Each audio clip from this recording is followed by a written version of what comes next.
다빈치의 밀라노 시절을 이야기할 때 최후의 만찬을 빼놓고 이야기할 수가 없죠. 다빈치의 밀라노 시절뿐만이 아니라 일생일대 역작, 이렇게 평가를 받는 그런 작품인데요. 그런데 또 이 작품에 대해서 꼼꼼히 들여다보게 되면은 이것만큼 실패작인 작품도 없습니다. 그래서 최후의 만찬은 다빈치 최악의 실패작이다, 이런 말이 있는데 왜 이런 말이 있는지 그 사연을 한번 살펴보도록 하겠습니다. 산타 마리아 델레 그라치에라고 하는 수도원이 있고요. 이 수도원 옆에 큰 성당도 보이는데 여기에서 식당 건물을 새로 개조해 만들면서 식당 벽화를 그릴 화가를 이 수도원장이 찾은 거죠. 그래서 루도비코 스포르차가 다빈치에게 한번 해달라라고 부탁을 하게 됩니다. 그래서 수도원 지어지는 이곳에 와서 한번 보고 다빈치는 이게 자신의 삶에서 굉장히 중요한 의미가 있는 작품이 될 거다라고 하는 직감이 왔어요. 그래서 이 일을 수락하게 되는데 이곳에서 정말 오랜 시간 동안 이제 다빈치가 그림을 그렸죠. 원래 다빈치는 어떤 문제가 좀 있냐면은 완벽주의 성향이라는 게 있습니다. 자기가 납득이 돼야만 그때야 그림 그리는 그런 성향이 있는데, 물론 밀라노에 와가지고 이 주군의 마음에 드는 동안에는 그런 완벽주의 성향보다는 제까닥 뭔가를 해내는 그런 일을 했었죠. 그러다가 자신의 삶에서 정말 중요한 의미가 있는 작품이 될 거다라고 확신이 온 이 작품에 착수하면서는 고질병이라고 할 수 있는 그 완벽주의가 완벽 부활했어요. 그러다 보니까 세워라 내워라 그런 식으로 이 작업에 임하게 되면서 그게 좀 문제가 되게 되었는데요. 이런 밀라노에서 조금 이제 서쪽으로 가야 됩니다. 여기에 세나콜로 빈치아노라고 현지 사람들이 이야기하는 이곳이 있습니다. 세나콜로는 만찬이라는 거고요. 빈치아노는 다빈치가 그린 최후의 만찬이라는 뜻입니다.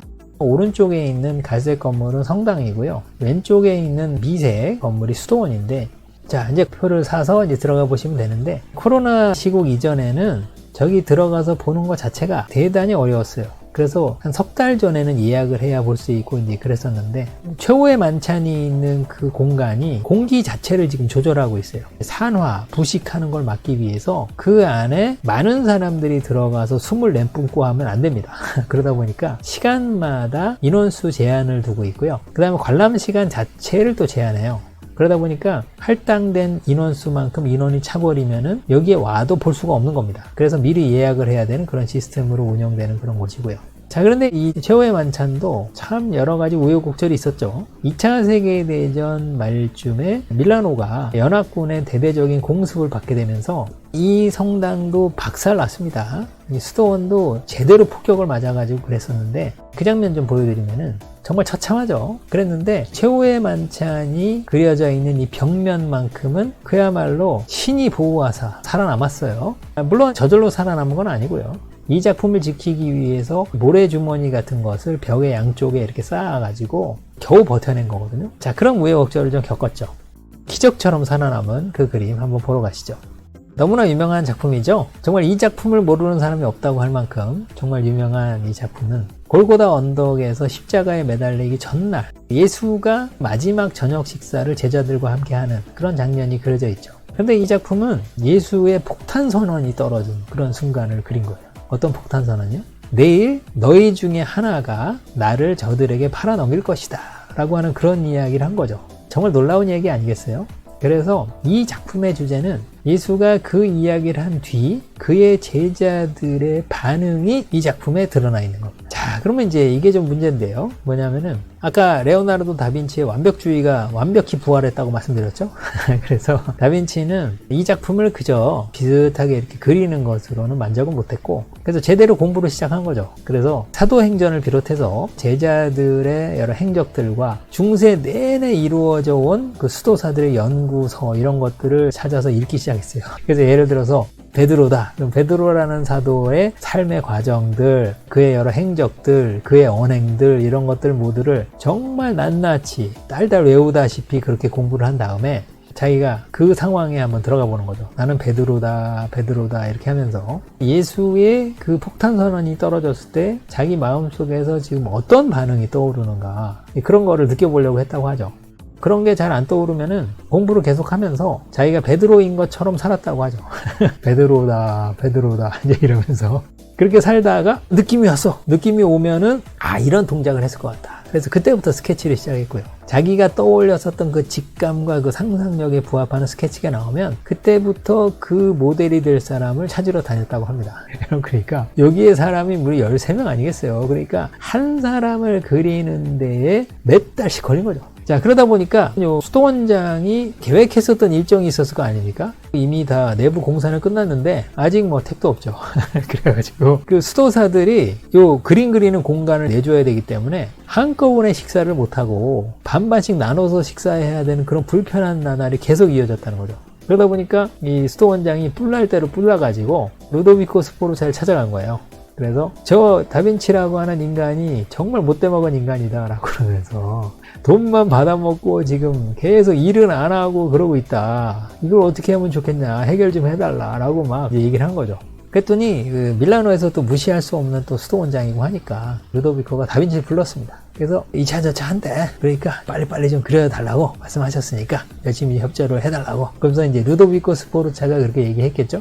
다빈치도 얘기를 딱 들어보니까 무슨 상황인지 딱 짐작은 되잖아요. 그래서 순발력 있게 한마디를 합니다. 뭐라고 했냐면, 아예 제가 많은 구상이 끝났는데 현재 예수를 팔아넘겨야 되는 그 유다의 얼굴이 적당히 떠오르지가 않아가지고 지금 시간이 늦어지고 있다. 그러다가 갑자기 수도원장을 딱 본 거죠. 그러면서 지금 그 얼굴을 찾은 것 같습니다 라고 했어요. 그랬더니 수도원장 얼굴이 흑빛으로 변해버렸죠. 왜냐하면 자기가 수도원장으로 있는 곳입니다. 자기가 맨날 식사하면서 봐야 되는 그런 공간인데 유다의 자기 얼굴이 그려졌어요. 네, 여러분 그러면 어떻게 될 것 같습니까? 여러분 이거는 상상도 할 수 없는 그런 거죠. 그러다 보니까 이 수도원장이 갑자기 손사래를 치면서 오늘 이야기는 제가 없던 걸로 하겠습니다. 얘기 안 한 겁니다. 라고 하면서 후다닥 도망쳤고요. 그랬더니 이제 루도비코 스포르차가 자넨 좀 짓궂은 데가 있는 것 같아. 라고 하면서 껄껄 웃었다고 하죠. 자, 어쨌든 이제 그런 일이 있고 나서 다빈치가 여유를 좀 갖게 됐습니다.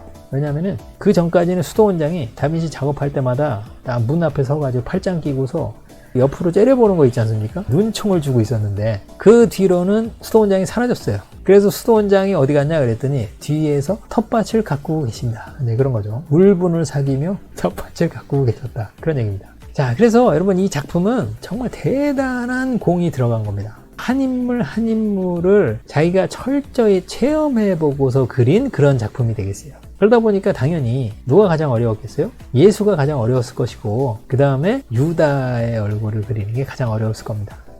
자, 그런데 이 작품은 상당히 심각한 문제가 있었어요. 무슨 문제가 있냐면 다빈치의 실험정신 때문이기도 하고 다빈치의 이런 그림 그리는 성향 이런 것 때문이기도 합니다. 다빈치는 빨리 그리는 것은 별로 내켜하지 않았거든요. 천천히 그리는 걸 좋아합니다. 그러다 보니까 다빈치는 여기 지금 벽면에다가 회반죽을 칠하고 그 다음에 프레스코어로 그려야 되는 거예요. 원래는 요즘으로 치자면 그 시멘트 같은 거죠. 그래서 이 회반죽을 이렇게 바르고 그게 물기를 머금어서 굳지 않았을 때 수성 물감으로 이렇게 색을 칠하면 회반죽이 싹 말라가면서 물감을 머금고서 딱 굳어버리기 때문에 이게 보존이 엄청나게 오래되거든요. 수백 년 끄떡 없습니다. 그래서 원래는 이렇게 프레스코아로 그림을 그려야 되는데 다빈치는 그 프레스코아의 작업 시간이 너무나 짧은 게 문제예요. 그러다 보니까 이 벽면 위에다가 잘 떨어지지 않는 재료를 여러 가지를 실험하면서 그러면서 또 동시에 잘 마르지 않아서 오랜 시간 동안을 작업할 수 있는 재료들을 찾았죠. 그래서 벽면 위에다가 그려버린 겁니다. 여러분 생각해 보시면 시멘트 위에다가 물감 같은 걸 이렇게 그려버렸어요. 이게 누가 한번 쓱 걸레로 한번 닦아도 이제 닦아질 거고 그렇지 않습니까? 그런 여러 가지 위험 요소가 있는 거죠. 그래서 이 작품이 다빈치가 완성하기 이전에 많이 상하기 시작했어요. 이게 심각한 문제죠. 그래서 여러 차례 사실 이 작품이 복원이 됐어요. 그런데 복원을 하면서도 거기에다 아예 덧칠을 해버린 것 같은 그런 느낌이 되지 않도록 때를 제거하고 원래 색깔을 살리는 것에 치중한 그런 복원들을 많이 했어요. 그러다 보니까 여전히 형태나 이런 부분이 상당히 훼손이 되어 있는 상태로 지금도 보존은 되어 있는 거죠. 자, 그래서 좀 안타까운 일이죠. 저 멀리 있는 풍경이나 이런 것들은 디테일이 다 날아가 버리고 그다음 인물의 묘사나 이런 부분들도 많이 이제 상해 있는 상태이죠. 자, 그래서 이거는 설명드렸다시피 그림 그리는 데 있어서의 재료를 다빈치가 너무 자기 마음대로 해버렸기 때문이에요. 당시에 르네상스가 한창 진행되던 그때만 해도 그림 그리는 방법은 크게 두 가지가 있었어요. 하나는 말씀드린 대로 회반죽을 바르고서 이게 축축할 때 그 위에 수성물감을 그리는 프레스코. 그 다음에 계란 노른자에다가 물감을 섞어서 나무판 같은 데 위에다가 그려서 딱 굳혀버리는 템페라화, 이렇게 크게 두 가지가 있는데, 프레스코가 가장 먼저 말라버리고요. 이 템페라화도 생각보다 빨리 말라요. 그러다 보니까 다빈치는 그래서 템페라처럼 그리는데 기름을 섞는다든지 그런 식으로 해서 그림을 그렸죠.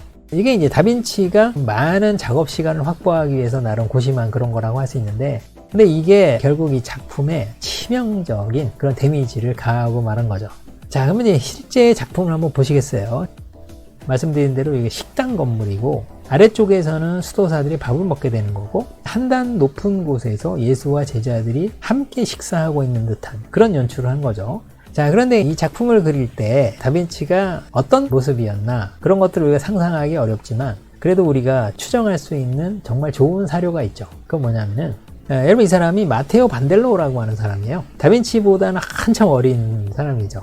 마테오 반델로, 이 사람은 뭐 하던 사람이냐면은 당대 가장 유명한 소설가입니다. 그래서 이 사람이 무려 200여 편에 달하는 소설을 썼다고 하는데, 이 사람이 어린 시절에 10살 간 넘었을 때 수도원에 들어갔고요. 어디 있었냐면은 그때 이곳에 있었어요. 산타 마리아 델레 그라치의 성당.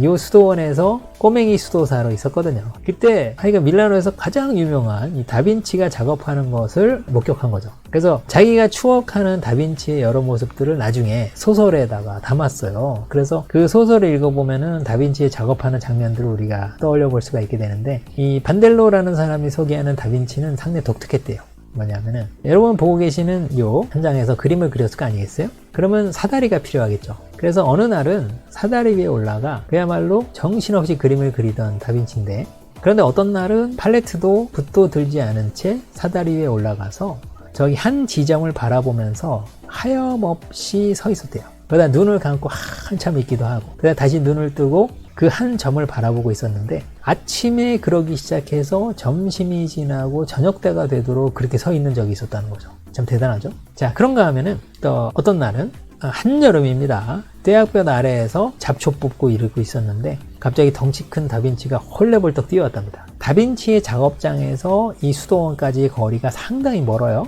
그런데 땀을 비오듯 흘리면서 다빈치가 막 달려와서 뭔가 대단한 걸 그리려나 보다 라고 하면서 자기도 홈이 팽개치고 막 달려왔겠죠. 그래서 이제 딱 숨어가지고 이렇게 보고 있는데, 다빈치가 사다리 갖다 놓고 팔레트에다 물감을 이렇게 해서 사다리 딱 올라가서 그 다음에 점 2개만 탁탁 찍고 흐뭇한 미소를 짓고 그 다음에 내려와서 후다닥 달려갔답니다.